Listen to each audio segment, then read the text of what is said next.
about, the first day, technically, you have power, is you're going after Hunter. Not the fact that people's pocketbooks are a lot lighter, or energy prices are soaring, or immigration is overflowing, or crime is running rampant. That's not what you're going to attack. First thing out of your mouth is Hunter Biden.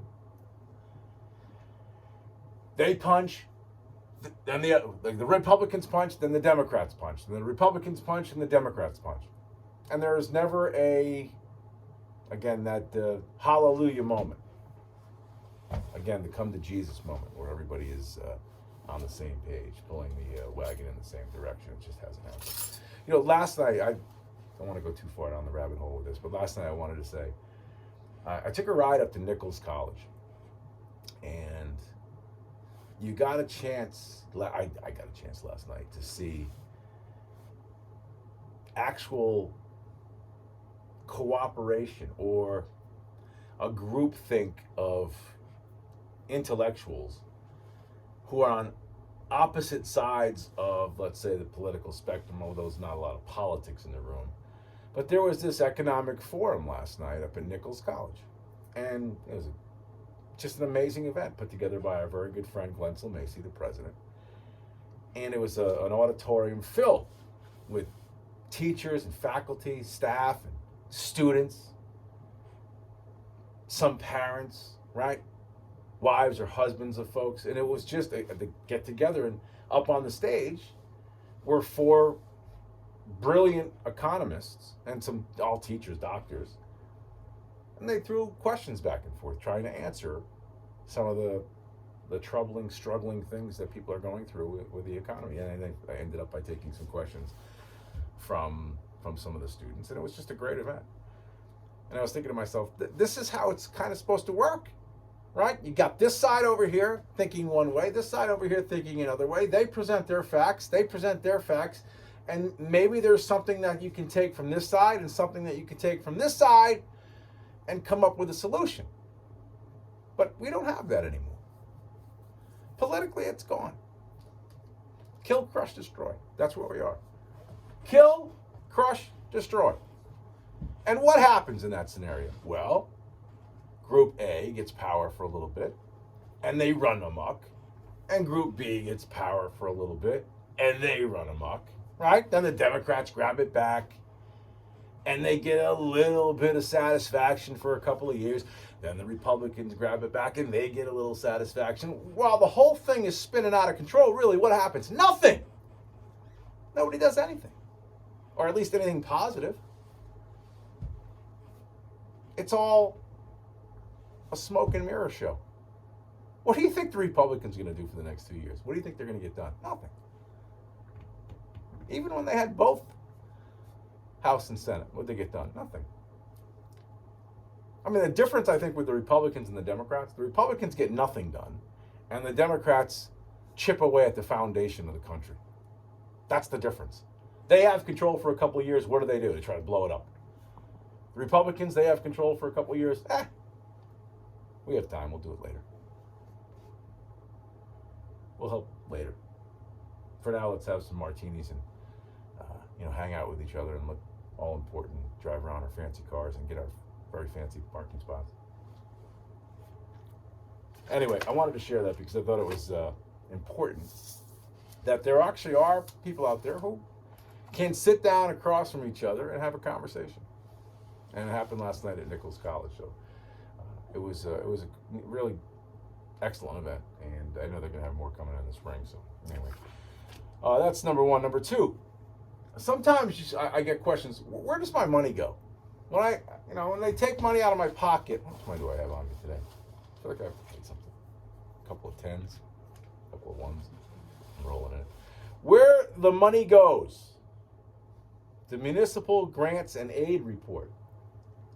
You don't know what this is? Okay. The Office of Fiscal Analysis released a breakdown of how much taxpayer money is being allotted to Connecticut's 169 municipalities for the fiscal year 2023. A grand total of $2.9 billion going to support education, roads, government buildings, and municipal projects. Okay? This year's package of grants and municipal aid was $142 million more than last year. Oh, that's fabulous. Let's give Ned Lamont A round of applause. Very nice. Very nice. Now, of course, that was largely because of the extra vehicle property tax payments to the municipalities for mill rates that exceeded 32.46 mill cap placed on them this year. So it's really extra tax dollars. So it's out of one pocket into another. Of course, not all municipalities receive the same amounts. The grants are based on formulas that are occasionally altered by the state. Most recently, the payment in lieu of taxes, or that pilot program, which again supplements towns and cities for property tax revenue lost because of state-owned property or churches, etc. And London has a chunk of pilot money, cost sharing, all of that. The cost sharing thing is also very important. Education cost sharing grant, which heavily considers poverty levels and school performance as how they allocate funds. The education cost sharing grant is also generally the largest grant a municipality will receive from the state, and its formula was recently updated to ensure struggling schools receive a greater share of your money. Connecticut, the Connecticut Insider Investigator now has taken a look at all of this, and the total estimate amounts going to each municipality, including the car tax reimbursement, and broke them down per capita. So per person, where your money is going, or who's getting what now per person in the state. So we know how much they took from us. Now, do you want to know how much you're getting back? On average, Connecticut municipalities will receive about $600 per person in grants. Connecticut cities have a large amount of property owned by the state, higher taxes, more road area, all of that. Poverty rates higher, so they get larger grants. Of course, cities get more money, more of your own money. And we know that. And we know that a place like Hartford can't control their spending. It's out of control. That's why they had to borrow over, a couple $100 million, million dollars to get bailed out because they couldn't make ends meet. And of course, their mayor, Bronin, even after Bob Stefanowski's speech on the Capitol steps, came on the microphone right after and chastised Bob for being irresponsible, yet the guy can't balance his own books in his own city, right? But that's neither here nor there. People don't have that kind of a long-term memory to remember that kind of hypocrisy. But Connecticut's smaller and many times more wealthier communities receive much less money due to lower poverty rates, less road area, higher performing schools, which also support themselves, etc. So are you ready for the list of 10 municipalities that receive the most per person and those that receive the least? So you know how much money you paid in taxes. Yeah, you know basically how they shake you upside down and they shake every penny they can out of your pockets. The 10 municipalities that receive the most per person, okay? This is essentially money that's going to that city per person. Hartford, $2,599 per person.